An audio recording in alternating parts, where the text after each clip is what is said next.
It's the Elsa Kurt Show with Clay Novak. Serving up trending news and conservative views. Brought to you by the Elsa Kurt Collection. And Refuge Medical. And now, it's time for the show.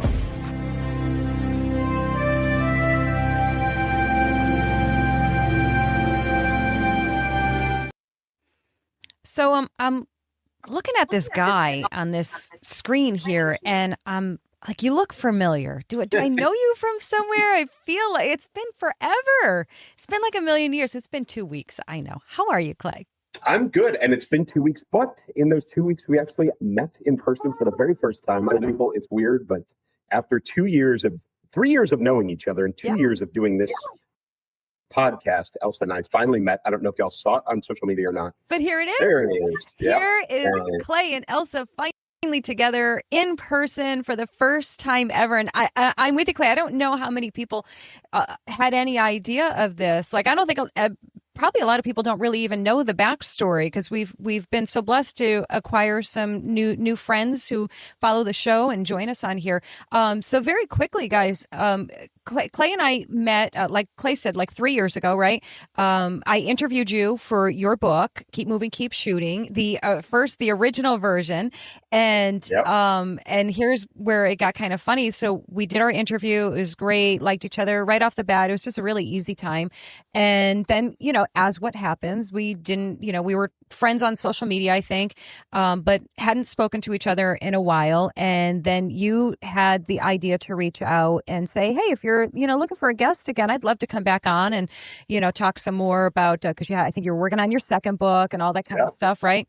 And at that same time, in the same time frame that you sent that email, I was in the thought process that I wanted to add a co-host, because I was just doing it by myself, and it was fine, but it gets for me, and maybe even for you guys, the viewers and listeners, it gets a little boring listening to just one person blather on about their thoughts and opinions and blah blah blah.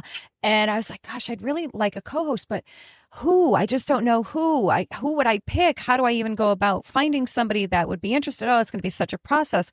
And then I opened Clay's email and I went, hang on a second. And I pulled up our interview and I went, yeah, this guy is like the perfect counter to me, to my personality, because we're very different. We have the same kind of values and beliefs generally and all that kind of stuff, but different perspectives, different ways, and everything. I'm like, and that's I don't want another. Who wants another me?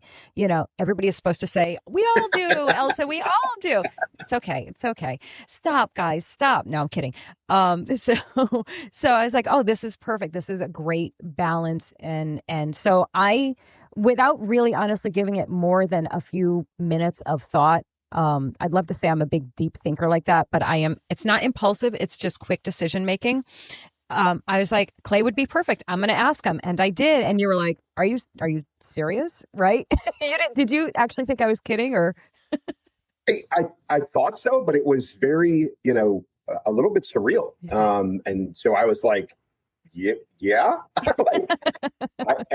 But it's been 2 years, and truthfully, it was really right about now, because I think we came back, like I did, I think one episode, and then you were like, hey, I've got like 2 weeks of vacation planned, which has now become normal for us every year in August.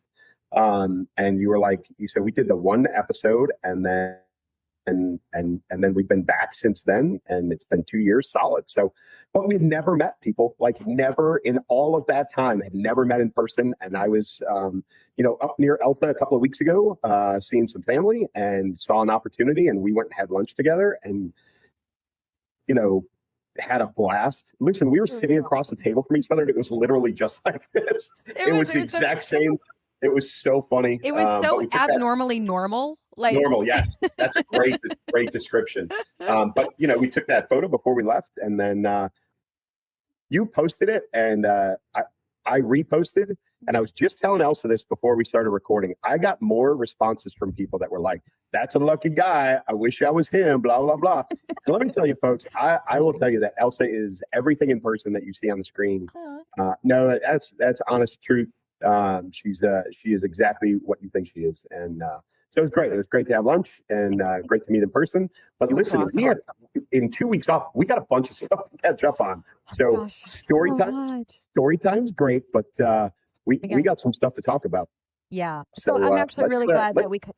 Yeah. I'm sorry. I'm so glad we started a little bit light, because we have to jump right into something that's really heavy, really upsetting. And I'll be honest, Clay, I was absolutely dreading even talking about this. I have such a hard time, mother, grandmother, father, I have such a hard time talking about things like this. Like, I'll be honest, I would like to bury my head in the sand and pretend that it didn't happen, it doesn't exist, that these people aren't dealing with this reality right now. And obviously, we know that that is not the case, especially in what we do as part of our chosen job here to talk about the incredibly difficult, upsetting things. I know that everybody already knows. All of our watchers and listeners already know the story. I will recap this very quickly for you.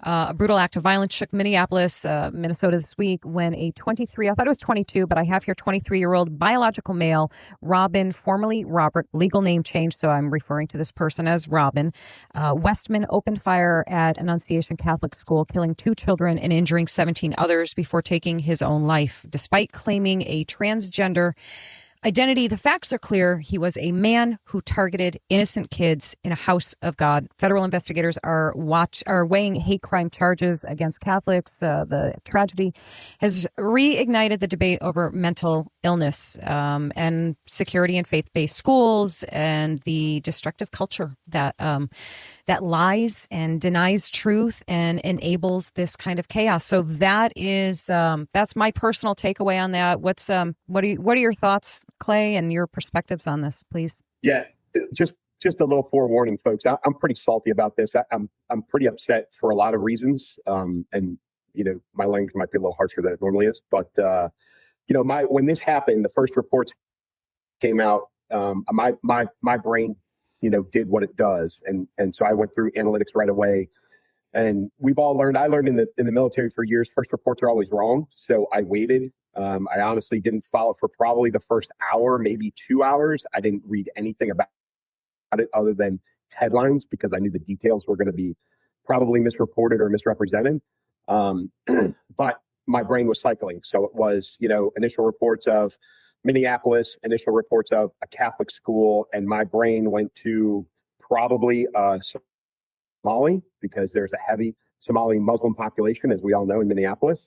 So I went to domestic terrorism or terrorism in general. And then, the thoughts of Catholics specifically, because you don't see that often, targeted religious site. So then I waited and everything, kind of unveiled itself with some clarity.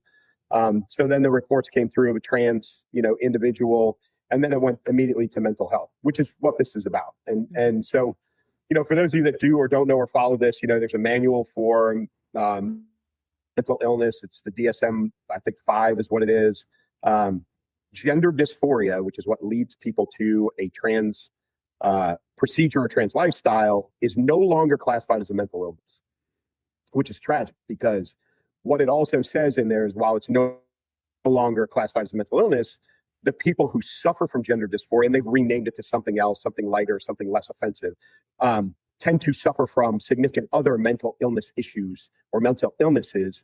And so, they've clouded the issue by saying, yeah, they've got mental issues, but this isn't one of them, which I completely disagree with. I think gender dysphoria, especially when it leads to mutilation of your own body, is a mental illness. That is a mental illness. I think that we are, softening this to the point where we're excusing it. There was a lot of follow-up yesterday about how many trans or trans-associated people have been responsible for mass shootings in the last few years. The number is astronomically high if you haven't looked at that. And then immediately, of course, everybody turns around and wants to blame guns instead of some of the key facts, which are mental illness, 1, 2, parental responsibility. By the way, this transition started before this individual was 18 years old, endorsed by the parents. Yes. Who I found out this morning, and I don't know if this, I would assume 24 hours or 18 hours afterwards, This individual's mother worked at this school. So now you've got a religious hate crime. Like there clearly was motivation against either the Catholic Church or the mother who worked at the Catholic Church. I hate my parents because they allowed me to do this to myself. We all know that there's, in the trans world, there's tons of stories of regret that happen as these people who transition as children grow into adults. I think that this person was suffering from that and lashed out. I think there was tons of mental instability, anger issues. But of course, people,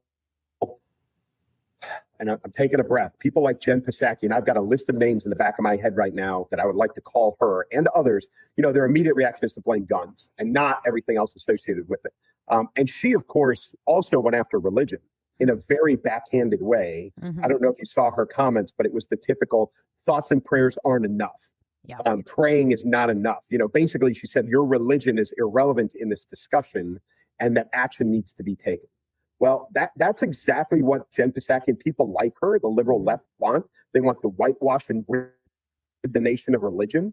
They want a godless thought process in anything and everything that we do. Right. And it's relevant and it's apparent in everything they say.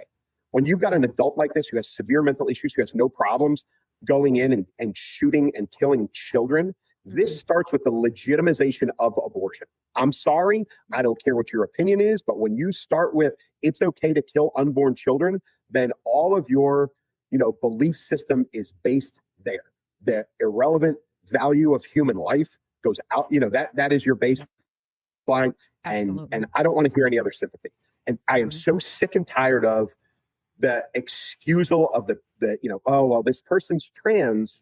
The mayor of Minneapolis yesterday, was blaming Christians, was telling Christians to stop praying, to this is stop blaming the trans community, stop, seriously, shut the F up. I'm tired of it. I really, really am.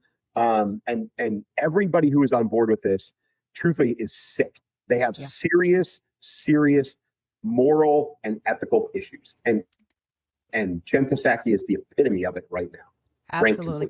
Listen, if I nodded my head in agreement any harder, I would have whacked my forehead on the microphone, because you are spot on 100% in everything that you just said. I fully agree. And I especially love your reference to justifying and excusing and accepting, normalizing, because they love that word, normalizing abortion. Yes, the devaluing of God-given, God-created life is unacceptable in any way, shape, or form. And excusing and justifying it is the beginning of the depravity, really. And to allow, and then we move into this agreeing with someone with gender dysphoria that their body that they were born in is wrong and bad, and they should mutilate it, and they should take hormones and drugs and things to stop the natural biological process of your body and your brain. We know now the impact. We have enough cases and enough studies that have been done on the long-term effects on this. We witness what is happening with these people. Mental illness, period. Like, that is what this is. It's not guns. It's not. And by the way, I'm not going to, Clay and I have had a pretty long-standing agreement that we're not going to give platform to these evildoers, to these people. So I'm not going to be showing the videos of the person. They're out there. They're all over X. If you want to see them, we won't have our feelings hurt if you step away and want to go watch those. And I'm not knocking you if you choose to watch them. We just agree that we're not going to be ones to give them more of a platform than what they deserve. I would rather give the attention to the victims and the victims' families. And the other thing that I have been doing and will always continue to do, despite the Jen Psakis of the world, is to pray for the victims and for the families and for the communities and for this world and for this country and everyone and everything in it. So no matter what these jackasses say to the contrary, prayer is incredibly powerful.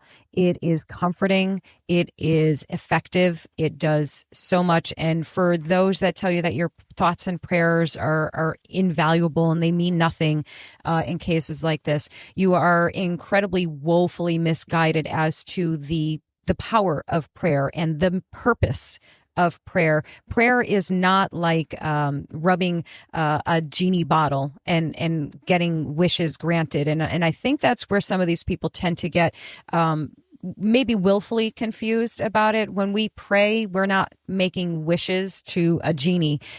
We are praying for the outcomes and the things that we want, but we are trusting in God, and that his will is greater than our own, and that his comfort can sustain us through the most horrific moments and times in our life. These are man-made incidents. These are man-created, not God-created. God did not create what happened here. He is not responsible for it.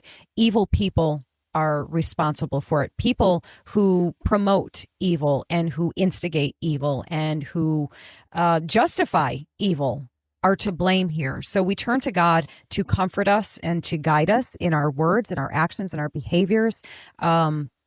And yeah, I mean, that is the purpose and the power of prayer. And I do think that prayer is one of the most powerful, meaningful things that you can do. So if anybody tells you otherwise, pardon me, but they can suck it. So sorry. I had to go lowbrow there for a second. Somebody will come at me for like, oh, you were doing so good, Elsa, until you said that. Listen, there's so much more that the me in me, and this is my phrase that I like to use, the me in me would like to say the very same words that Clay wanted to say as well.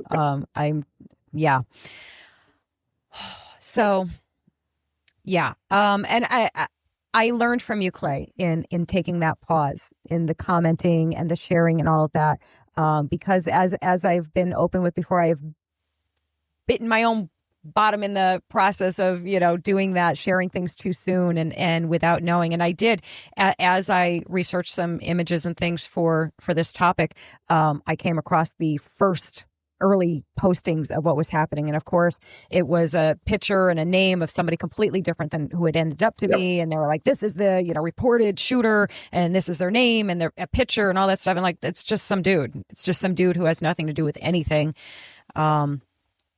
But yeah, what it comes down to is that we have to actually address the deeper issues here, which is the mental illness, which gender dysphoria is 100% a part of that needs to be reinstated into those documents that you were mentioning, needs to be put back in there.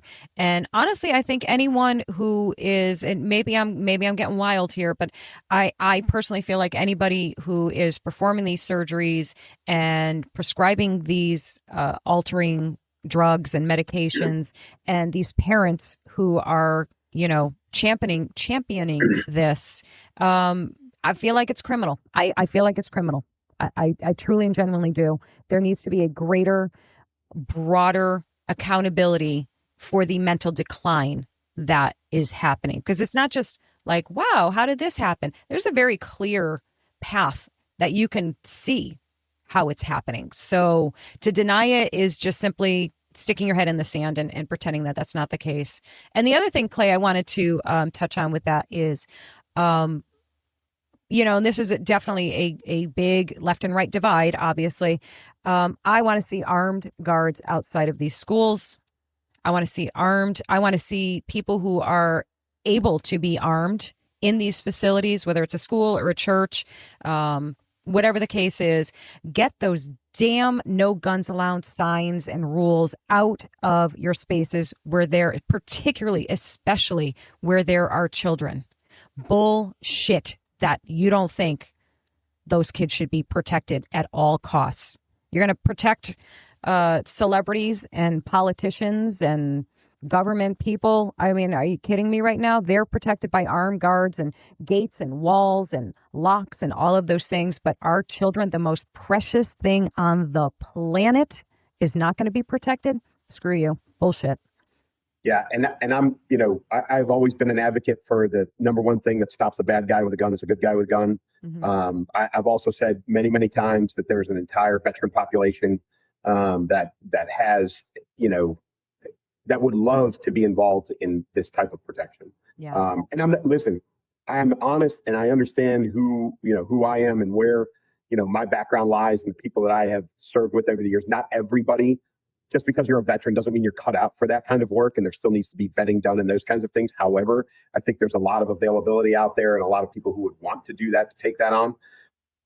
And I think it's appropriate at this point for all the reasons that you said, which is we guard everything up to and including our money with armed guards, but we don't guard our children. And I think it's misaligned. I think, this is an environmental nature versus nurture kind of discussion as well. The state of Minnesota is clearly a place that has some issues environmentally. And I'm not going to blame everything on Governor Walz, okay? As much as I would like to, because the guy's a big dum-dum and he's got his own issues. But this is well before him. But it's nurtured by people like him in that state, clearly. So, and I'm not hating on all of Minnesota. People don't freak out. But if you live there, you probably know and realize what you're living in. Very much like, people who live in and around New York City or live in Southern California or live outside of Chicago. Like, those folks know the debacle that their states and their localities are in. And I'm sure if you live in Minnesota, you probably feel it as well.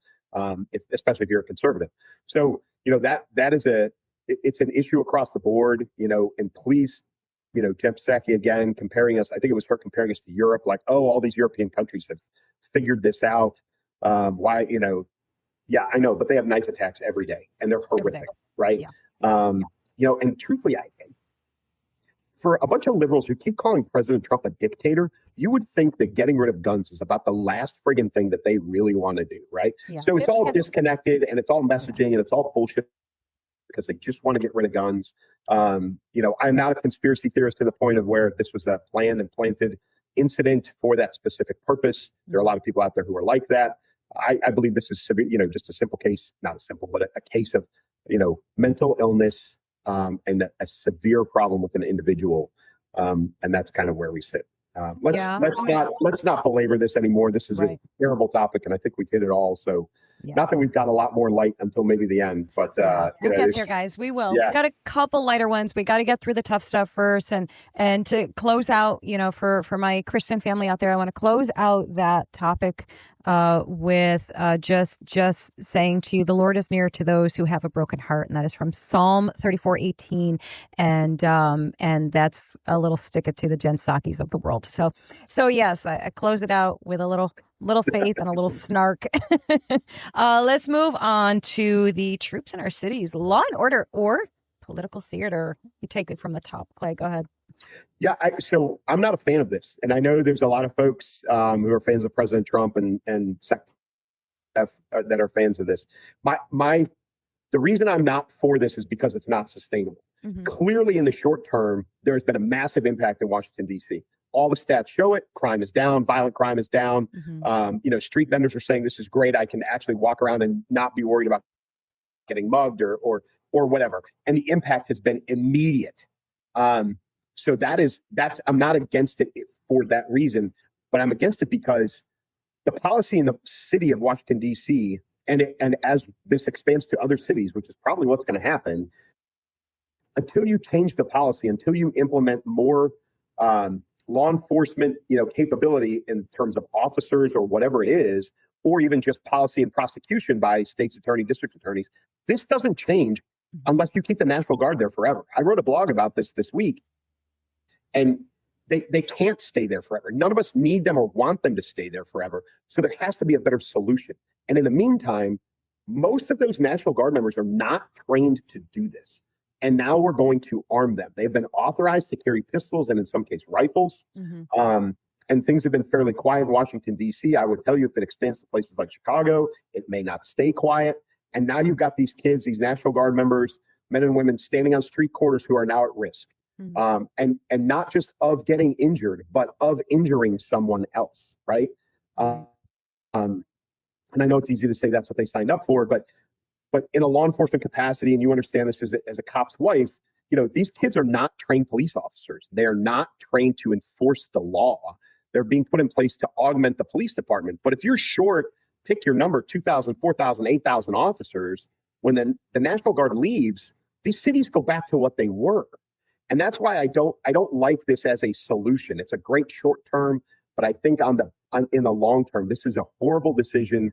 And we can't, as a nation, be comfortable with soldiers on our streets as part of law enforcement. None of us should be happy about this as a long-term solution.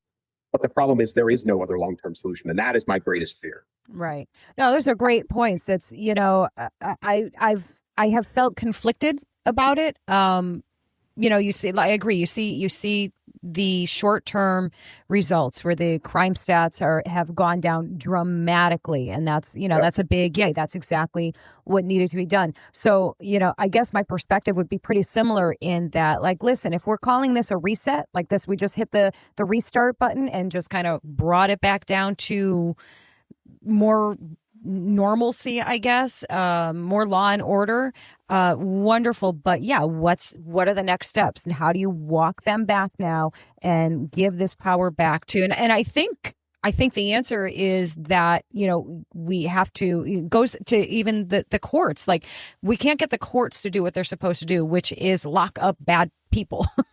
They keep sending them out, so, and my heart, as is obvious, and of course, and anyone who knows anything about me, my heart always immediately, automatically goes to law enforcement, because they are out there trying to do their damn job, which is make the streets safer for people and for citizens, and to just simply do their job. And they do their job, and they do the job, and then the courts let them out again. And it's just this, and this has been this is decades long. This isn't anything new. This is why we've gotten to where we're at, right? To why it's so bad. Exactly right. Yep. So, I guess the answer is it even an answer? Like, the solution has to become, how do we get the courts to do what they're supposed to do? And I know that that's, easy to ask and harder to answer, because, you're talking about overcrowding in prisons and this and that, and how we categorize crimes. And, I know that this is such a bigger conversation than what I'm making it sound like here. But it has to be addressed. Like, we can't just go, well, that's really hard, well, I guess we can't do anything about it. No, you kind of have to do something about it. And, and I love that. I love this as a first step. I love this as, what feels like the reset button for, these cities and these areas that are just so overrun, where people, just don't feel safe going out anywhere. So great restart, but make a plan for what's next. And I don't know, Clay, I mean, have you heard anything like, okay, so we've done this. We've got the National Guard out there. We've kind of restored the peace and law and order here. Next, we're going to. Have you heard anything? No. So I agree. That is a problem. Like, we need what's next. Like, what do we do? What are we going to allow the police to do? Basically my question is more of, are we going to allow the police to actually do their jobs? And are the courts going to enforce the laws? And I think that's kind of where I'm standing on it, that, are the courts going to enforce the laws? And if not, what are we going to do about that? Right? I don't know. Yeah. You've got, and I've seen people like, oh, well, they're targeting all of these blue states when really crime rates in red states are higher. And the reality is that, the crime rates in blue cities inside of red states are where the problems are, right? Yeah. But when you've got a place like, let's just take, you could take New York, you could take Chicago, you could take LA, where you've got a, Democratic governor, you've got a Democratic mayor. I mean, listen, Chicago hasn't had a Republican mayor in over 100 years, right? So, and again, a Democratic governor, a Democratic mayor, the district attorneys and all those, like, all of that, this is the result of decades and decades and decades of just decay. And that, I hate to say this, but I think Seattle falling apart, Portland falling apart, San Francisco falling apart, which they are, as we've talked about on the show, is not enough. One of our top 5 major metro areas is really going to have to collapse for there to be the backlash against local politics, in other words, mayoral politics, to fix this. New York was, in the 70s, was a mess, right? And then, you had Giuliani and right, some things changed, and that was a great, but people have forgotten, right? People have forgotten how bad that was, and the pendulum swing to better, and now they're swinging back the other direction. And I think you need to see that again in a place like Chicago or Los Angeles, and or back in New York again, for that matter, for people to take this seriously. But there's no exit strategy for the National Guard right now. So I'm dismayed that this is people are settling into this. I don't like it. We should remain uncomfortable and truthfully demand out of the White House, who implemented this, to say, okay, like you said, what's the next step? What's next? Right. Where do we go from here? We can't sit back and say, okay, all right, everything's cool. We're selling hot dogs on the street again. That's great, right? The National Guard's got to go home at some point. Like this can't be permanent. So we got to figure that piece out before it becomes permanent. And none of us should want that. Yeah. Yeah. I agree. Want to move on to something I don't know if I'd call it fun, but is it even funny? I mean, it's kind of funny in the sense that, wow, we are as a society spending a lot of time talking about a chain restaurant logo change. Like, we are spending a lot of time and energy invested in this. And I didn't have a whole heck of a lot to say about it. So I wasn't saying anything about this, Clay, for, I don't know, the first several days, if not longer, of this whole saga. Frankly, because I didn't care. And I just didn't. I mean, like, I feel a little bad, seeing how emotional people got over the whole thing. I got, as you know, Clay, I got an email from somebody. Well, let me backtrack just a tiny bit here. I was perusing, which I don't often do, and I do very short amounts of it. I was perusing the comment section of one of my videos, and someone had nothing to do with Cracker Barrel or anything like that. And somebody had made the comment that, Elsa, I haven't heard you say anything about Cracker Barrel yet. I'm curious what your opinion is. Something I'm paraphrasing, but that was like the gist of it. And I was like, somebody wants my opinion on Cracker Barrel? I mean, who am I? I'm losing my headphones here. Who am I to disappoint somebody who wants my opinion that I just love to give? So I gave the whole thing a little bit of thought, and I kind of just evaluate my thoughts and opinions on this. And I was like, okay, so let's see. I have been to Cracker Barrel maybe 3 or 4 times in my life. My opinion is that, it's cute and quaint, and like, this is the gist of what I posted, basically. It was cute and quaint. The food was kind of just average. It's like stuff that's like pre-made and heated up, I think. I'm sorry, Cracker Barrel, if that's not correct, but that's kind of how it seemed. I don't know. Maybe it is made fresh. I don't know. Sorry, guys, because people, as you're going to find out, get very emotional about this. I thought the times that I've been there that I can recall, the staff was very nice and friendly. I personally thought the little store to the side of the place was, overpriced, but cute stuff in there. It's just not stuff that I would buy. But it was a pretty underwhelming impression. I'm not really knocking it, but I'm also not like raving about it either. It's just whatever to me. Well, I got an email from somebody. Like, somebody took the time to email me to tell me that they were extremely disappointed in me, and they don't vote for me anymore, and they don't endorse me, and they don't like me, and they're mad at me, and they're not going to follow me anymore because of the terrible things that I said about Cracker Barrel, which is like an institution and, an iconic, like, I don't know. The guy just, he kind of lost it on me a little bit there. And I was so stunned by it. Like, I'm so sorry. I didn't know that my opinion, first of all, was that valuable. I will be more careful. I will be so much more careful with the weight of my words going forward. Like, it was the most bizarre thing to me. And, I bring it on myself by making my email address accessible to people. It was kind of meant as a, listen, if this is business, like this is my job, this is my business, this is what I do for a living. I know that there are people in the world that do not consider what I do and what you do a job, that it's not real work. I'm sorry to disappoint you and to anger you further, but it is actually a job. I spend many hours a day, every week, doing this stuff.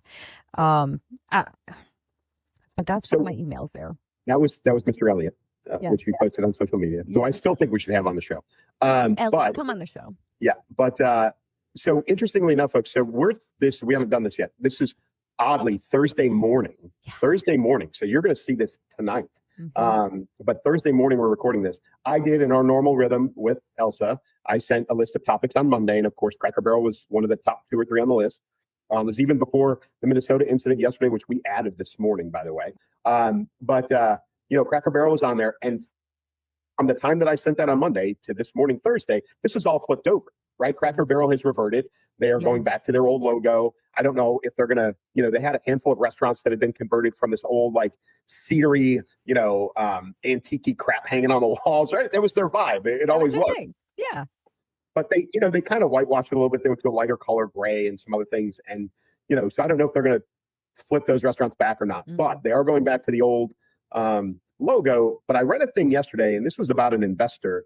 And I'm not going to try and remember his name. I do know that he is a high-end investor in Cracker Barrel. I know that he owns some other things. The guy's a high money guy. But in 2024, this CEO who's responsible for all this came out and sent a letter to the shareholders and was like, hey, these are all the things that we're going to do. And a lot of it was, make friends with the LGBTQ community, make Cracker Barrel a safe space, blah, blah, blah, blah. And he threw a conniption fit. And he was like, this is crap. This has nothing to do with our business. This has nothing to do with our business model. This is not the targeted audience, and all this other stuff. And he wrote some either 7 or 11 page letter in response to her, state of the company. He warned everybody a year ago that this was going to be a disaster. Sure enough. And sure enough, it rolls around and it happens. And then there's been this quick turnaround on basically because of the outcry from the customers on they don't like this. Right. And listen, I get it. If I like the food. It's very everything's covered in gravy, which I'm a huge fan of. Gravy. But I had a good friend of mine that I used to work with who was a manager, managed a Cracker Barrel. And they have a great Cracker Barrel is actually a lot of companies model their manager development program after Cracker Barrel because it is very thorough. It's very intense. And they take it very, very seriously. So there's some great business practices in Cracker Barrel. The store's cool, whatever. If you're a Gen Xer, every candy from when you were a kid is in there, which is kind of awesome. But yes, the other stuff, you can get everything in there from beard balm to an apron with a tractor on it. Right. And everything. Yeah, it's cute stuff in there. It's maybe because I'm not a famous person. Yeah. Yeah, this was a horrible business decision for that audience. What they should have done was concentrate on the other pillars in her letter, which were higher quality customer service, higher quality food, a better kind of, environment or company culture. And they should have put their effort into that instead of the rebranding and everything else. And clearly that part of it is backfired. And after losing hundreds of millions of dollars in stock value and revenue, they're getting killed. And so what people don't realize why this money guy flipped out a year ago was because Cracker Barrel's revenue over an 11-year span, it added $1 billion in revenue, but their profit decreased. They were still profitable, but their profit went from, let's just call it it went from maybe 175 million to, 142 million. Okay. Even though their revenue, their intake went up by $1 billion.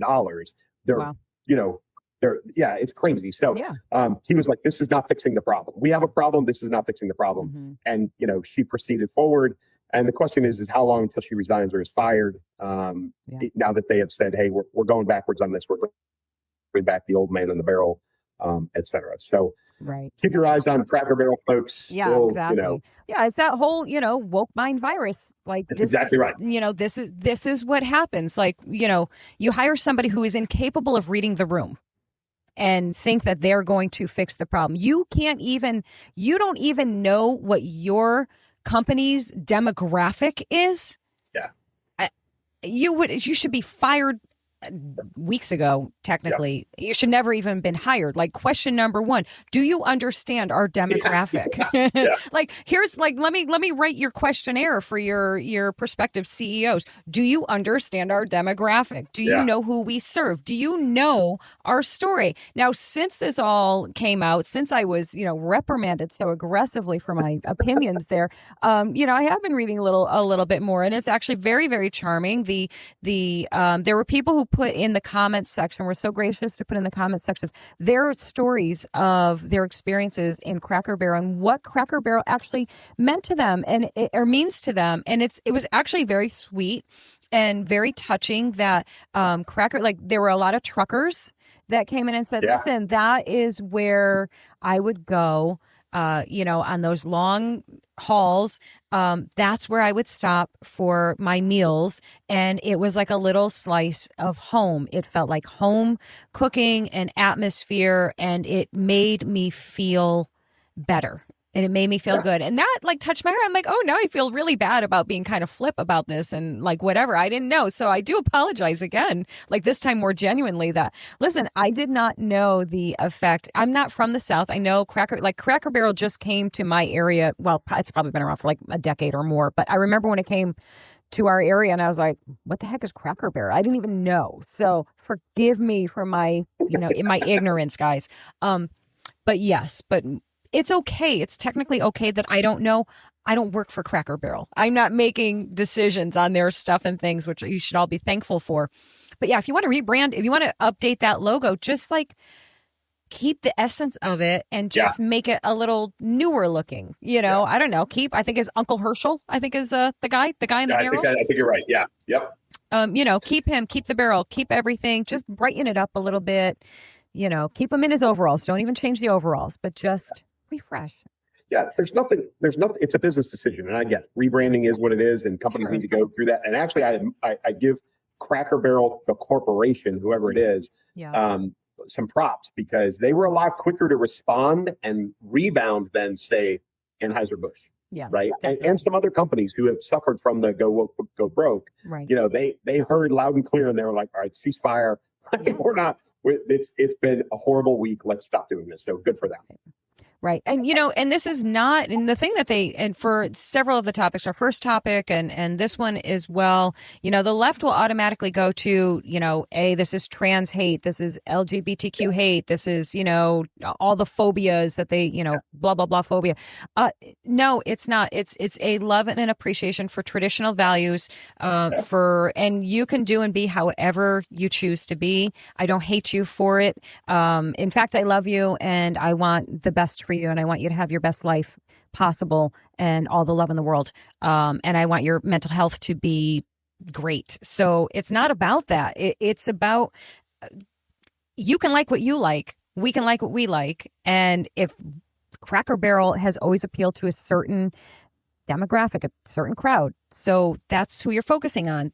Everybody's welcome. Everybody is welcome, but this is the key audience for that. So that's who goes there. Yeah, that's who goes there, Yeah. I mean, it's not that nobody else is welcome there, but you attract who you attract. I mean, stop making it everything has to be a thing. So exhausting, Clay. All right. We spent a lot of time on Cracker Barrel. We got to move on. Less fun again. We're on a roller coaster today with this, right? We're going back down. This is awful. Oh my goodness. Awful. This is, folks, this is a lot of things. But this is a direct result of, the immigration policy of the previous administration. Okay. This individual came here, Indian, had a co-driver with him. For those of you, I'm sure everybody is tracking this by now, but, tractor trailer, long haul truck driver, made an illegal U-turn, crushed a minivan, killed a family of 3, and then immediately fled back to California. This happened in Florida, right? Yeah. Caught the guy, brought him back to Florida, found out that illegal immigrant, found out that California illegally gave him a CDL, all of the things that, we knew and assumed was happening as a result of the poor immigration policy based on the last administration. This guy is it. So, and now we're turning it back, right? The guy's going to get Yeah. deported.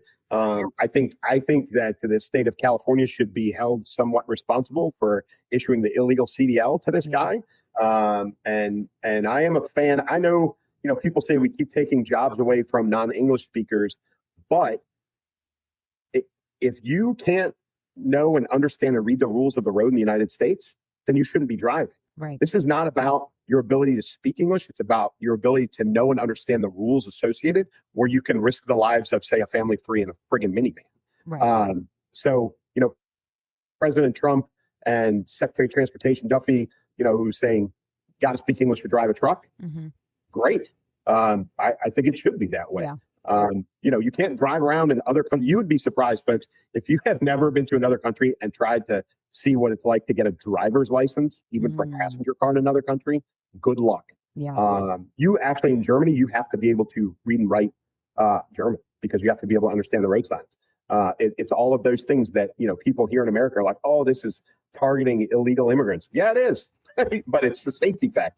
Right. Yeah. So, I think the overwhelming problem that we have in this society, in this country, is that we live in this, and I'm being this is obviously a generalization when I say this, we live in this bubble where we are so grossly unaware of the policies and the rules in other countries, and we think that these expectations are so insane, that we should have borders, that we should have these rules, that you should have to be able to speak English in order to get your driver's license, especially a CDL license. I mean, any license really, but there's this perception that this is a cruel and unfair thing and un-American and all of that. And I mean, like you said, to echo you, Clay, look at every other country. These are matter of course actions and rules and guidelines and laws that they have. And why should we not? Like, it's just bizarre to me, Clay. And listen, we're not talking out of both sides of our mouth, because I said earlier, Jen Psaki's like, hey, Europe's figured out how not to have mass shootings. Why can't we follow Europe's, example? And we both were like, no, we're not Europe. Mm-hmm. This is, and then we turn around and we say, yes, it's hard to get a driver's license in Germany. We should follow Germany's example. I get it. It sounds a little two-faced, but there is some practicality and some common sense that needs to be applied. And that's exactly what we're talking about. Mm-hmm. If you can't understand and read road signs, and you can't read the manual and take the test that says, here's how to be safe on the roads, then you shouldn't be driving. And that's really the issue. Mm-hmm. And don't even get me started. I don't know if you saw this thing with this little girl defending her sister with a knife who got arrested. Did you hear about this?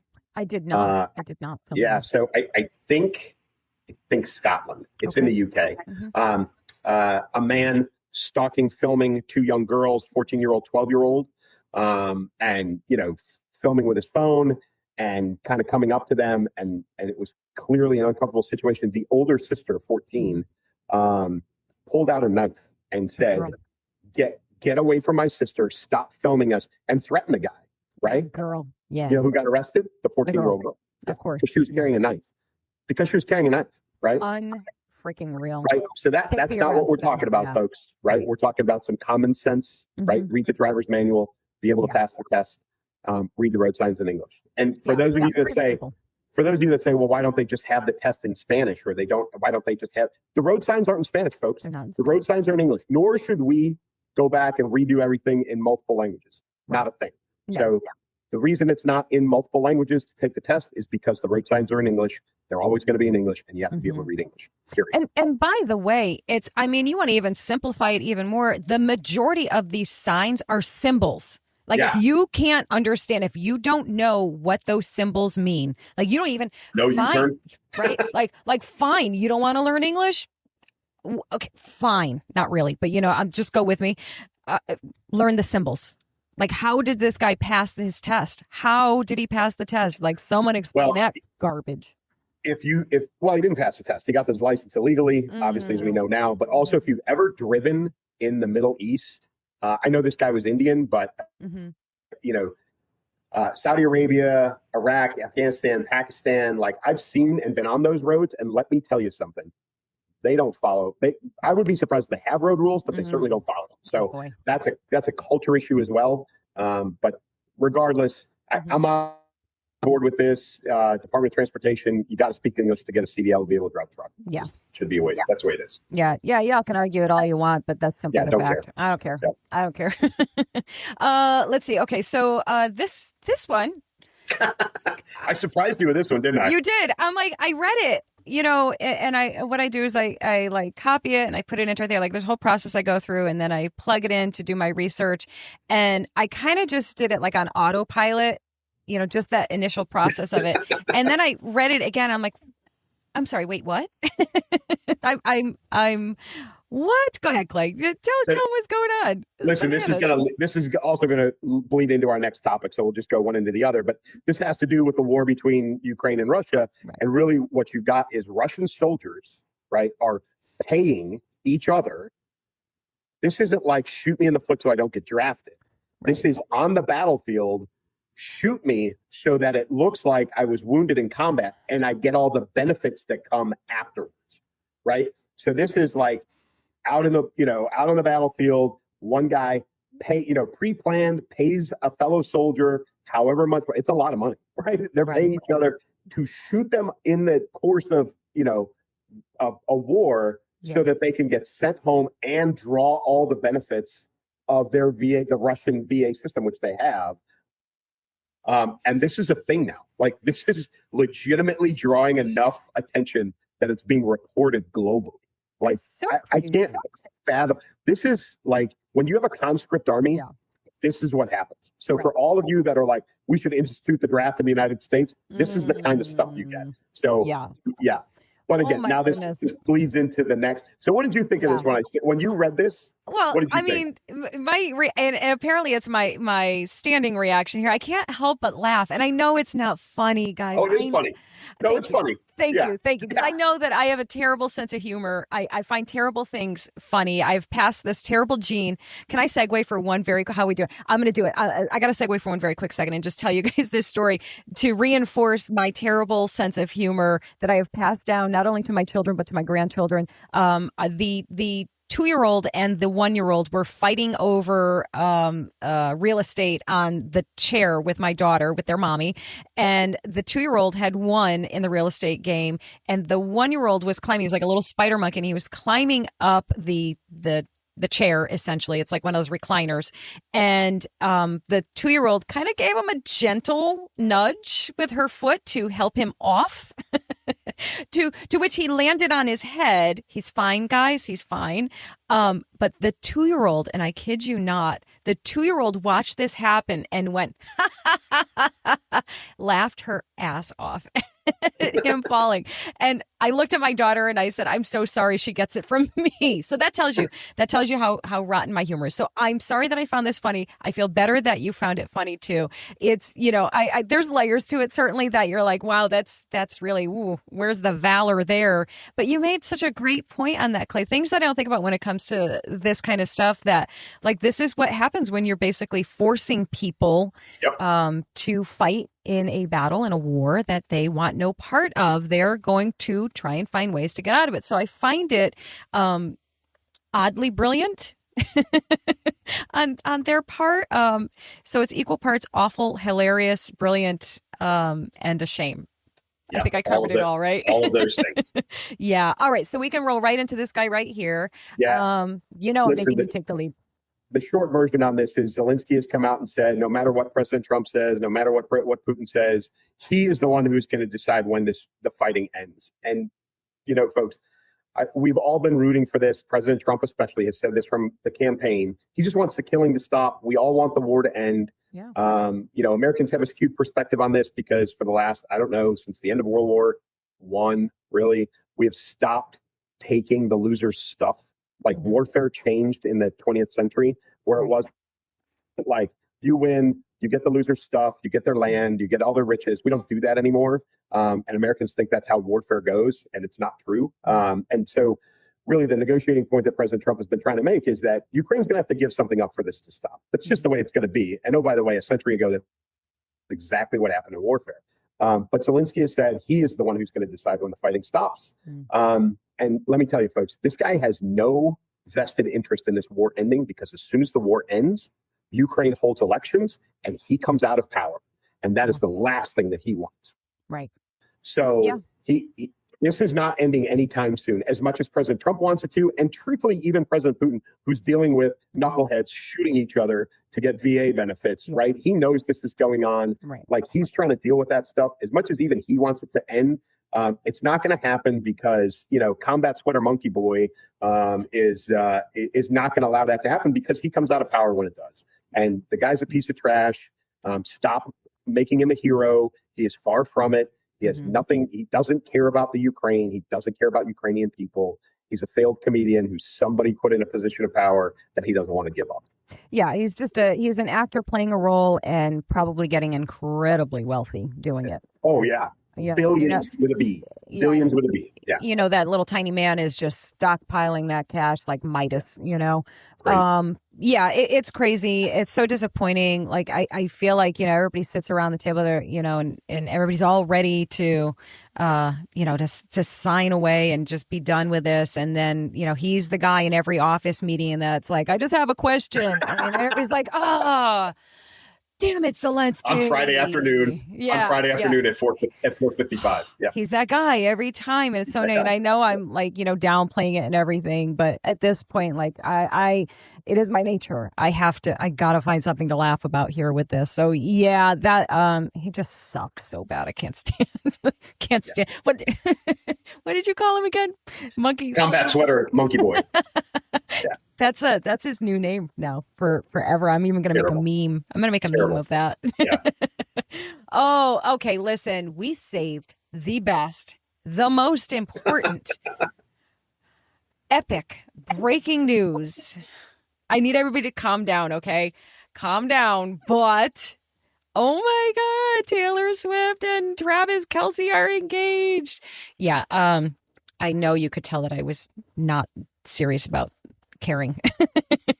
Listen, congratulations to them. I think it's lovely and wonderful. I love love. Love is a wonderful thing. I think more importantly, I think they are the most brilliantly branded couple on the planet. The billionaire pop star and the hunky, I mean, not to me, but apparently to other people, hunky football player guy, and their whirlwind, charming romance has culminated to the engagement of what appears to be the engagement of the century. Like, this is the biggest news. We have major mainstream platforms gushing over this, like fangirling so hard. Oh, yeah. And I have. Did you hear about the college professor that had to stop class? This was a male college professor. The announcement came while they were in class. He had to stop class and he let everybody out. He was so emotionally overwhelmed. Oh my God. What? It's insanity.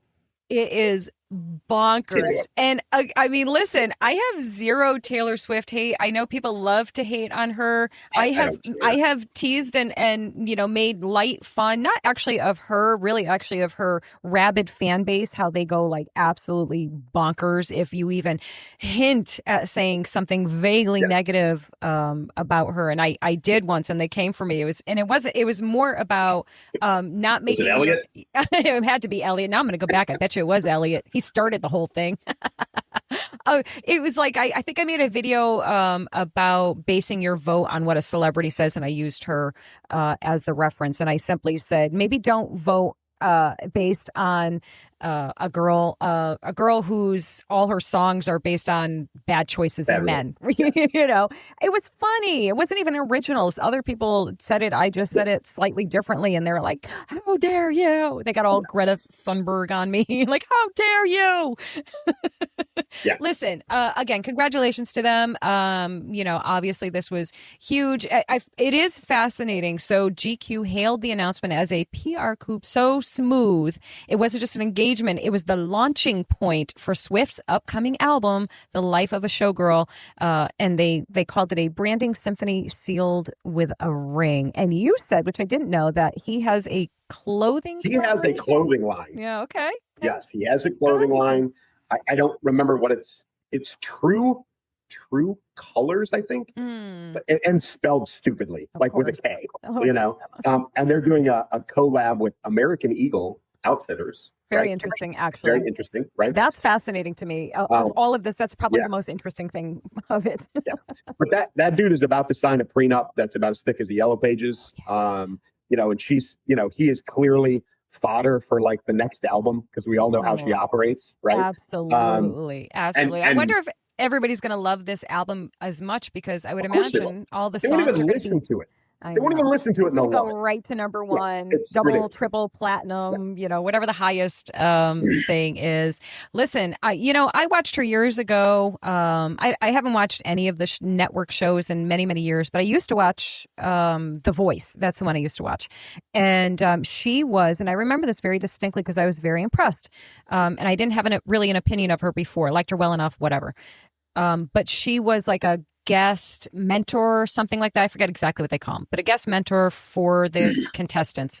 And the advice and critiquing that she was giving these young wannabe stars, singers, was kind of amazing. Like, she's actually pretty brilliant in her lane. Like, she is exceptionally smart in what she does. I don't know about any other aspect of it. I don't know anything about her. Listen, you don't get to be a billionaire. You don't. Right. Like, she is a business billionaire. She's not just a talented billionaire. She is a business billionaire. That girl is not dumb in any. She's. I think she is musically brilliant in knowing what sells, what works. She's, so I give her tremendous props and credit. And for that, she's marrying a big dumb animal. A big dumb animal. Good on her. Good on her for feeding the animals. Good girl for. Listen, folks, I'm calling it. You're hearing it here first. I'm making one of my predictions. Super Bowl halftime show, Taylor Swift. You're hearing it here first. It's coming. I feel like it's got to be. How could it not be? How could it not? There would be. And by the way, they're the new Harry and Meghan. Yes. This is the biggest engagement since Harry and Meghan. And the wedding will be that large. Like, it will be a media event. Oh, my goodness. Yes. Absolutely. You can see that coming as well. Yeah, I can honestly tell you that I will not watch it, but I will watch all the clips on TikTok or wherever. I bet they televise it. Oh, no doubt. Yeah. They're not going to miss that opportunity. Disney sense. Yeah, Smart they girl. will not miss that opportunity Nope. at all. And again, I'm not knocking it. Good on you. Listen, use the opportunities that are put in your path or that you've created for yourself. Go, girl, go. Yeah. So that's it. That's it, right? I mean, that's all we got. That was really good. I think we had a really nice balance. I'm like commending us. I'm critiquing our performance. I think we did a marvelous job of navigating the roller coaster. Knock the rust off after 2 weeks of rest, and we're back at it, folks. We're back again. Yeah, we came back fresh. We are super excited to be back with you guys. We missed you. We missed each other. This is like our thing. This is what we do every week. We talk about the stuff and things. And and Clay, teaches me things that I didn't know before and gives me a different perspective. And I love it. And I teach Clay all about Taylor Swift and the importance of her life. And it's a very good balance that we have. But yes, so guys, please jump in the comments section. We love to hear from you. Love to chat with you in there and see what you think about everything. Even when you don't like it, like Elliot, it's all good. It's all good. Clay, you want to close them out? Hey, folks, happy to be back. And we're right back in it. Things don't slow down, even in the 2 weeks we were gone. And we appreciate you guys coming on and joining us. And like Elsa said, jump in the comments section. Tell us that we're crazy or that you love us. We don't care which. And until next week, for me, keep moving, keep shooting. Take care, guys. Prepare for the re-release of Clay's electrifying novel, Keep Moving, Keep Shooting. This is book 1 in his gripping Terry Davis series. Experience an edge-of-your-seat thriller that will leave you breathless.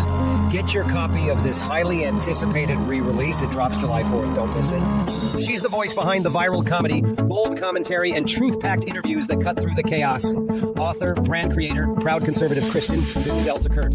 Welcome to the show that always brings bold faith, real truth, and no apologies.